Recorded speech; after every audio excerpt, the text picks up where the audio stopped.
Bismillahirrahmanirrahim. Assalamualaikum warahmatullahi wabarakatuh. Alhamdulillahi rabbil alamin. Nahmaduhu wa nasta'inuhu wa nastaghfiruhu wa nastahdihi wa natubu ilaih. Wa na'udzu billahi min syururi anfusina wa sayyiati a'malina. Man yahdihillahu fala mudilla lahu wa man yudlil fala hadiya lahu.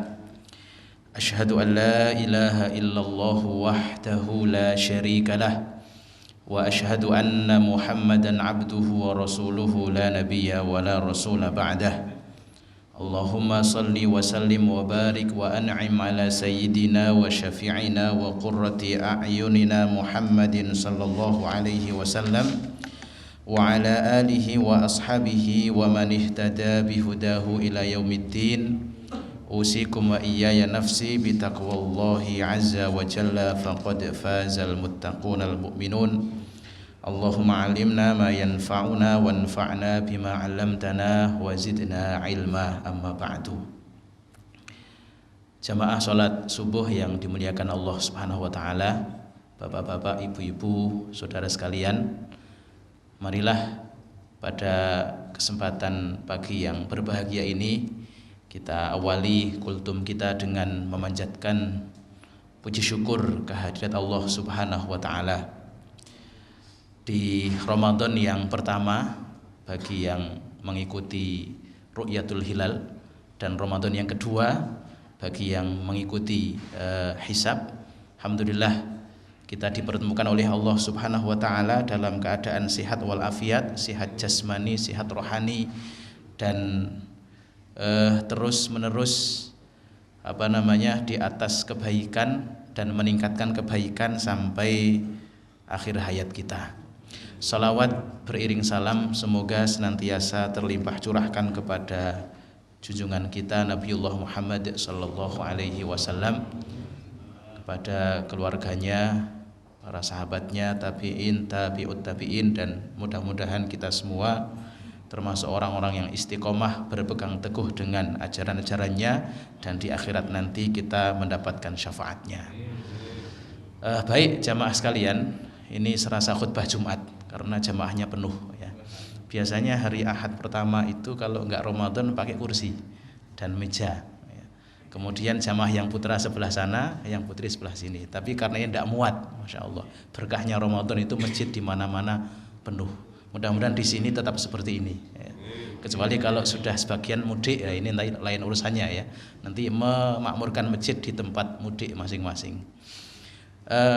Jamaah sekalian, Bapak Ibu yang dimuliakan Allah Subhanahu wa taala, Ramadan yang Ramadan tahun ini tanggal satunya berbeda antara yang hisab dan ru'yatul hilal ya. Tapi meskipun berbeda ya insya Allah saling melengkapi, terutama di 10 akhir nanti. Mana yang malam ganjil ya, semuanya malam ganjil jadinya. Yang mulainya mulai 1 Ramadannya hari Sabtu dan mulai Ramadan 1 Ramadannya hari Ahad hari ini. Jadi 10 akhir nanti saling melengkapi ya. Ketika ada di antara kita yang hendak mengejar malam ganjil, meraih Lailatul Qadar, saling berbagi ya. Nanti kalau antum yang dapat tolong saya doakan, kalau saya yang dapat antum saya doakan, akhirnya kan dapat semuanya. Baik, Bapak dan Ibu sekalian, pada kajian yang lalu 1 bulan yang lalu kita sudah membahas tentang at-tarhib min masawi'il akhlaq ya. Ancaman atau anjuran dari menghindarkan diri dari akhlak-akhlak yang tidak baik ya. Agar seseorang menjauhkan diri dari akhlak yang tidak terpuji. Pada kajian yang lalu sudah kita bahas tentang hasad ya. Iyyakum wal hasada fa innal hasada ya'kulul hasanat kama ta'kulun narul hatab. Jauhilah oleh kalian sifat hasad, karena hasad itu memakan kebaikan-kebaikan sebagaimana api memakan kayu bakar. Kemudian juga sudah kita bahas tentang menahan marah ya. Laisa syadidu bisur'ah, bahwa orang yang kuat bukanlah orang yang pandai bergulat, pandai berkelahi dan pandai melakukan gerakan-gerakan fisik ya. Tetapi orang yang kuat adalah yamliku nafsahu indal ghadab, orang yang mampu menahan dirinya ketika sedang marah. Ini sudah kita bahas, termasuk juga marah itu berasal dari syaitan. Wasyaitanu khuliqa minan nar, syaitan itu diciptakan dari api. Wal ma'u yudfi'un nar, dan air itu bisa memadamkan api. Fa idza ghadiba ahadukum falyaghtasil, ketika salah seorang di antara kalian marah, hendaklah ada yang menyebutkan falyaghtasil, mandi, ada yang menyebutkan falyatawaddo, hendaklah berwudu. Baik Bapak dan Ibu sekalian yang dimuliakan oleh Allah Subhanahu wa taala, pagi ini kita lanjutkan hadis berikutnya yang berkaitan tentang at-tarhib min masawil akhlaq. Wa an Ibnu Umar radhiyallahu anhuma, hadis berasal dari Ibnu Umar. Qala, beliau mengatakan, qala Rasulullah sallallahu alaihi wasallam, Rasulullah bersabda, az-zulmu zulumatun yaumal qiyamah, muttafaqun alaih. Kezaliman itu adalah kegelapan pada hari kiamat. Kezaliman adalah kegelapan pada hari kiamat. Zalim itu apa? Wad'u syai' fi ghairi maudhi'ihi, menempatkan sesuatu bukan pada tempatnya, itu namanya zalim. Dan kezaliman itu bisa berupa zalim terhadap diri sendiri, zalim terhadap waktu, zalim terhadap harta, terhadap kehormatan orang dan lain sebagainya. Dan kezaliman ini adalah kegelapan pada hari kiamat. Yang dimaksud dengan kegelapan pada hari kiamat itu apa? Ada yang menjelaskan bahwa zulumat atau kegelapan pada hari kiamat adalah gelap pada hakikatnya, yaitu seseorang di hari kiamat nanti kesulitan untuk menemukan jalan karena kegelapan yang ia ciptakan sendiri waktu di dunia, yaitu banyaknya kezaliman. Terlebih lagi zalim yang berkenaan dengan orang lain. Maka di bulan Syawal itu ada adat di negara kita namanya halal bi halal, untuk saling menghalalkan. Maksudnya apa? Saling memaafkan kezaliman yang barangkali selama ini pernah diperbuat. Dan antara hak seseorang satu dengan yang lain itu memang harus diselesaikan. Kalau tidak selesai di dunia, nanti akan diselesaikan di akhirat. Sehingga dulu pernah kita sampaikan bahwa Rasulullah pernah menyebutkan, atadruna manil muflis, tahukah kalian apa itu muflis? Siapa itu orang yang muflis itu? Orang yang bangkrut. Sahabat menjawab, al muflisu fina man la dirhamalahu wala mata'. Orang muflis atau orang yang bangkrut di kalangan kami adalah orang yang tidak punya harta, tidak punya uang, tidak punya harta benda. Tapi Rasulullah kemudian menyebutkan al-muflisu min ummati ya'ti yaumal qiyamati, orang muflis, orang yang bangkrut dari kalangan umatku adalah orang yang datang pada hari kiamat dengan banyak sekali kebaikan-kebaikan. Selain kebaikan-kebaikan yang dia bawa, ternyata dia juga pernah menzolimi seseorang, menuduh seseorang, memukul orang lain, memakan harta orang lain tanpa hak dan lain sebagainya. Dan itu belum selesai di dunia. Maka kebaikan-kebaikan yang dia bawa diberikan kepada orang-orang yang pernah dizolimi sebagai tebusan. Ketika kebaikan itu sudah habis, sementara kezaliman belum selesai, maka dosa-dosa orang yang pernah dizalimi diambil, kemudian diberikan kepada orang yang menzalimi tadi. Itulah al-muflis, orang yang bangkrut. Maka kegelapan di hari kiamat adalah kegelapan hakiki, yaitu seseorang menemui kesulitan-kesulitan ketika menjalani ya, menjalani proses perjalanan di alam akhirat. Atau makna yang lain yang disebut dengan kegelapan pada hari kiamat adalah seseorang mengalami kesengsaraan, kesulitan ketika di akhirat. Yang seharusnya melewati sirat itu mudah, karena kezaliman yang belum terselesaikan akhirnya mendapatkan kesulitan. Yang seharusnya hisab itu mudah, seharusnya dia mendapatkan kemudahan saat menjalani hisab, tapi karena kezaliman yang pernah dilakukan belum selesai di dunia, akhirnya mendapatkan kesulitan. Ya, itu. Kemudian makna yang ketiga diantaranya adalah an-nakal wal uqubat, yaitu diberatkannya hukuman atau diberatkannya azab, ya, disebabkan karena kezaliman yang pernah dilakukan di dunia. Maka az-zulmu zulumatun yaumal qiyamah, kezaliman adalah kegelapan pada hari kiamat. Itu yang pertama. Kemudian yang kedua, Bapak Ibu dan ikhwah sekalian, hadis dari Jabir radhiyallahu anhu.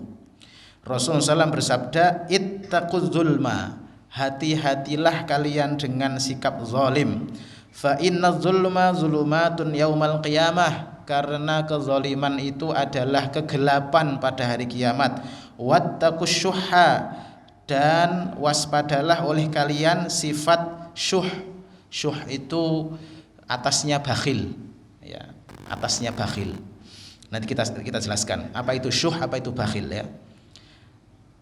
Waspadalah oleh kalian sifat syuh, ya. Fa innahu ahlaka man kana qablakum, karena sifat syuh ini adalah sifat yang menghancurkan orang-orang sebelum kalian. Hadis yang pertama menjelaskan kepada kita bahayanya zalim. Hadis yang kedua menjelaskan kepada kita bahaya zalim dan bahaya syuh. Ya, ada al-bukhlu, bakhil, ada syuh. Bedanya apa? Nah, ini kita jelaskan. Innahu asyaddu minal bukhli, bahwa syuh ini lebih tinggi derajatnya daripada bakhil. Nah, cara membedakannya gimana? Ilustrasinya begini nggih. Misalnya ada 3 orang sedang bersama-sama makan di warung, ya, 3 orang sama-sama makan di warung. Ketika selesai makan, ya, satu orang memanggil kasirnya, sini mas, sudah selesai, ya. Total berapa? Ini 25, total 75. Dia mengeluarkan uang 25 saja. Ini untuk saya saja. Yang 2 orang nggak dibayari. Ini namanya bakhil. Bakhil itu mementingkan diri sendiri, dari harta yang dia miliki hanya untuk dia saja. Bakhil. Adapun syuh, ini ketika 3 orang ini selesai makan, saat kasir datang, dia pura-pura ke belakang, pura-pura pergi, biar dibayari orang lain. Jadi untuk dirinya saja, untuk makan dirinya saja, dia mengandalkan dari orang lain. Ini namanya syuh. Jadi syuh itu lebih tinggi daripada bakhil. Kalau bakhil itu uangnya sendiri dipakai untuk memikirkan diri sendiri tanpa memikirkan orang lain. Tapi kalau syuh ini untuk diri sendiri, tapi bagaimana biar orang lain yang mencukupi atau yang memberikan. Ya, ini makanya syuh ini lebih tinggi derajatnya daripada bakhil. Ya, nanti kalau mau ngecek apakah kawan kita ini syuh atau bakhil, lah, ya ajak makan saja, ajak makan di warung. Ya. Itu. Nah, kemudian kalau tadi ya bakhil itu derajatnya lebih rendah daripada syuh, karena syuh ini adalah bakhil tapi kemudian masih juga berambisi untuk mendapatkan manfaat dari orang lain, untuk memikirkan diri sendiri. Itu eman-eman kalau keluar harta dari diri sendiri, ya, meskipun untuk kepentingan dia sendiri. Itu. Kemudian di antara ayat-ayat yang menjelaskan tentang bakhil dan juga syuh, ya, di antaranya di surat An-Nisa ayat 37. Alladzina yabkhuluna wa ya'muruna an-nasa bil bukhl. Orang yang bakhil kemudian mengajak manusia juga berbuat bakhil. Atau wa may yabkhul fa innama yabkhulu an nafsih, surat Muhammad ayat 38. Siapa yang berbuat bakhil, sesungguhnya dia sedang bakhil untuk dirinya sendiri. Kemudian wa may yuqashuha nafsihi faulaika humul muflihun. Barang siapa yang selamat dari sikap syuh, dari sifat syuh atas dirinya sendiri, maka sesungguhnya dia orang-orang yang beruntung. Dalam hadis yang lain disebutkan salasun muhlikat. Ada 3 perkara yang menghancurkan atau membinasakan. 3 hal yang menghancurkan atau membinasakan. Apa itu? Syuhun muta'. Sifat syuh yang selalu dituruti atau ditaati. Ini 3 perkara yang membinasakan. Yang kedua, wahawa muttaba'. Hawa nafsu yang selalu diikuti. Syuh yang dituruti, kemudian hawa nafsu yang diikuti, wa ijabu kulli dzi ra'yin bi ra'yih, dan seseorang yang takjub terhadap pendapat dirinya, seseorang yang takjub atau bangga dengan dirinya, membanggakan diri, ini juga menghancurkan atau membinasakan. 3 hal yang membinasakan, pertama sifat syuh yang dituruti, kemudian hawa nafsu yang diikuti, kemudian seseorang yang bangga terhadap dirinya sendiri. Ada doa yang diajarkan oleh Rasulullah SAW agar kita terhindarkan dari sifat bakhil. Ya Allahumma inni a'udzubika minal hammi wal hazan wal ajzi wal kasal wal jubni wal bukhl. Ini yang Rasulullah ajarkan kepada kita agar dihindarkan dari sifat bakhil, kemudian sifat sedih, ya, gundah, kemudian pengecut, ya, dan lain-lain. Allahumma inni a'udzubika minal hammi wal hazan wal ajzi wal kasal wal jubni wal bukhl wa ghalabatid daini wa qahrir rijal. Ya, sampun apal napa dereng doa niki? Dereng nggih. Ya. Kemudian berikutnya lawan dari syuh atau bukhl atau bakhil ini adalah as-sakhawah atau sikap dermawan. Ya, sakhawah atau sakha, sikap dermawan. Apa itu dermawan? Ya. Karena kalau bakhil itu menurut seseorang bakhil, tapi menurut orang yang lain itu bukan bakhil. Jadi ukurannya enggak ada. Lah, ukurannya adalah dermawan. Dermawan itu apa? Wa huwa ayyu'addiya ma aujaballahu alaihi. Orang yang dermawan itu orang yang selalu menunaikan apa yang menjadi kewajiban dia. Dan kewajiban dia ada 2. Pertama, wajib secara syar'i, ya. Kemudian yang kedua, wajib secara al-adah atau kebiasaan, secara adat di tempat tersebut. Kalau wajib secara syar'i, ketika seseorang menunaikan zakat, kemudian nafkah untuk orang-orang yang wajib ia nafkahi, kemudian sedekah, ini hal-hal yang diwajibkan, berarti ini sudah masuk dermawan, ya. Yang kedua, orang yang menunaikan hal-hal yang menjadi adat di tempat tersebut, ya, ya, misalnya memberikan keringanan kepada orang yang menemui kesulitan atau yang lainnya itu. Nah, maka Bapak dan Ibu yang dimuliakan Allah Subhanahu wa taala, sifat az-zulmu kemudian asyuhu, ini 2 hal yang harus kita hindari. Kemudian cara mengobatinya, ya, mengobati sifat al-bukhlu atau asyuhu ini adalah pertama, kita harus selalu menumbuhkan dalam diri kita al-qanaah, sifat qanaah. Ya, qanaah itu kalau bahasa Jawanya nerimo ing pandum, ya, menerima apa adanya, ya. Kemudian al-qanaatu bil yasir, ya, bersikap qanaah terhadap apa-apa yang ringan, yang sedikit, ya. Kemudian wabis sabri, dan menumbuhkan kesabaran. Ini untuk mengobati al-bukhlu atau asyuhu tadi.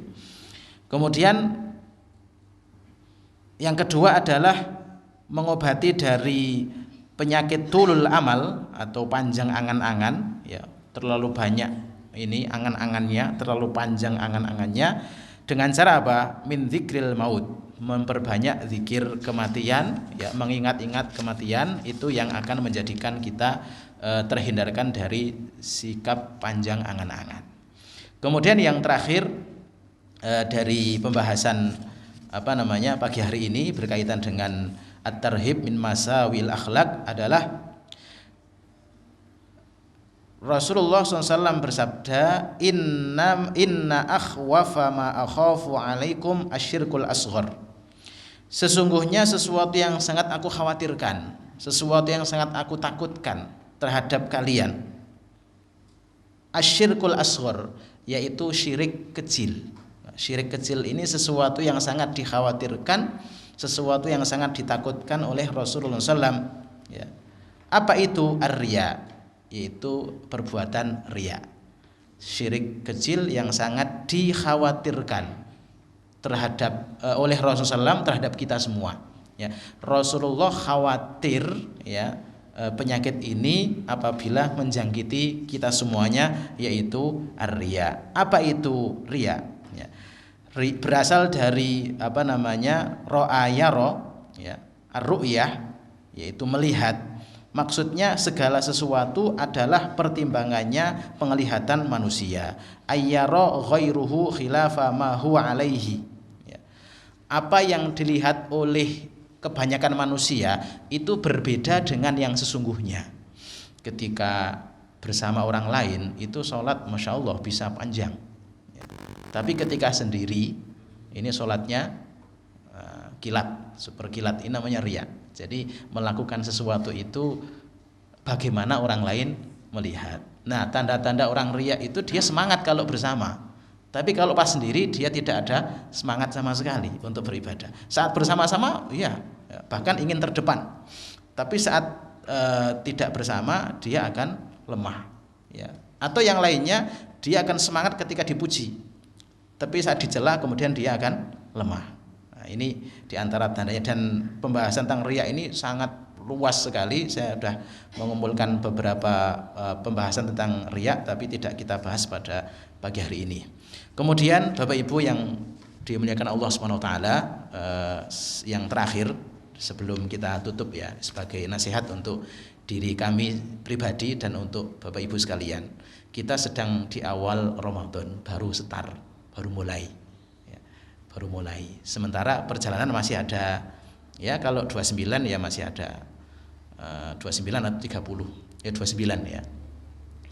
Nah, saat kita hendak melakukan suatu ibadah, itu yang paling penting itu adalah istiqomah, ya, konsisten. Jangan sampai kita berubah total 180 derajat, berubah saking semangatnya, tapi hanya semangat di awal. Ini yang sangat kita khawatirkan. Seperti contoh, ya, kendaraan kilometer kendaraan itu dari 0 itu untuk sampai ke 180, ya, kilometer per jam itu pelan, naik gitu. Jangan sampai kemudian tiba-tiba langsung ke 180. Ini nggak akan tahan lama. Tiba-tiba kemudian turun, langsung jeglek ke bawah. Lah, intinya apa? Apa yang Allah perintahkan di bulan Ramadan ini langsung kita kerjakan. Meskipun kita belum tahu hikmahnya, kita belum tahu faidahnya apa, ya. Dalam satu tulisan yang disampaikan oleh Buya Hamka, ya, adalah satu tulisan beliau itu menceritakan tentang suatu peristiwa, ya. Ada seorang raja. Seorang raja ini memerintahkan kepada pasukan untuk pergi ke satu tempat, ya, untuk satu visi, ya, satu keperluan, satu misi begitu. Nah, rajanya ini memerintahkan kepada pasukannya begini, nanti malam kita akan menyeberangi sungai, maka ambillah setiap apa saja yang diinjak. Perintahnya dari raja seperti itu, ambillah apa saja yang diinjak saat menyeberang sungai itu, ya, tentu sungai yang tidak dalam, ya, sungai yang dangkal. Nah, dari perintah ini, ya, nanti malam kita akan menyeberangi sungai, maka ambillah setiap apa yang diinjak. Ternyata pasukan ini dalam mensikapi terbagi menjadi 3 kelompok. Ada kelompok yang pertama membayangkan, oh, kali isine apa to kali, ning kali paling isine omong watu, kerikil, ngopo dadak dijikuk? Ngapain diambil? Berat-berati saja. Wis ndak usah, mosok di dalam kali kita ngambil mosok kita ngambil batu sama kerikil. Akhirnya kelompok pertama enggak ngambil apa-apa, tidak menjalankan apa yang diperintahkan karena punya pendapat sendiri. Di dalam sungai hanya ada batu dan kerikil, enggak usah diambil. Kelompok pertama tidak mengambil. Kelompok kedua ini mengambil tapi hanya sebagai syarat saja, istifa'us syurut. Ya, ngambil ya, ngambil aja lah sebagai syarat atas perintah raja tadi. Ngambil seadanya saja. Karena malam tidak kelihatan kan, pokoknya ngambil gitu saja. Adapun kelompok yang ketiga, dia Masya Allah mengambil sebanyak-banyaknya karena perintahnya setiap yang diinjak diambil. Wah, ambil sampai merasa keberatan. Begitu sampai tiba di tempat tujuan, ya dicek oleh raja ini, ternyata orang yang tidak mengambil itu rugi. Ya. Kenapa? Setiap yang diambil itu adalah intan permata. Jadi di sepanjang sungai itu adalah intan permata. Ya. Nah, yang tidak mengambil sama sekali, dia menyesal. Waduh, kalau tahu intan permata, mending saya ikut ngambil. Yang kelompok kedua mengambil hanya sekedarnya, ini pun juga ya seneng tapi nyesel juga. Kalau gini saya ngambil yang banyak. Nah, kelompok yang ketiga inilah yang kemudian berbahagia karena dia mengambil sebanyak-banyaknya. Meskipun di awal saat pengambilan dia merasa berat, tapi begitu tahu, oh ini adalah intan berlian, tapi tahunya setelah di akhir. Demikian juga ibadah puasa kita.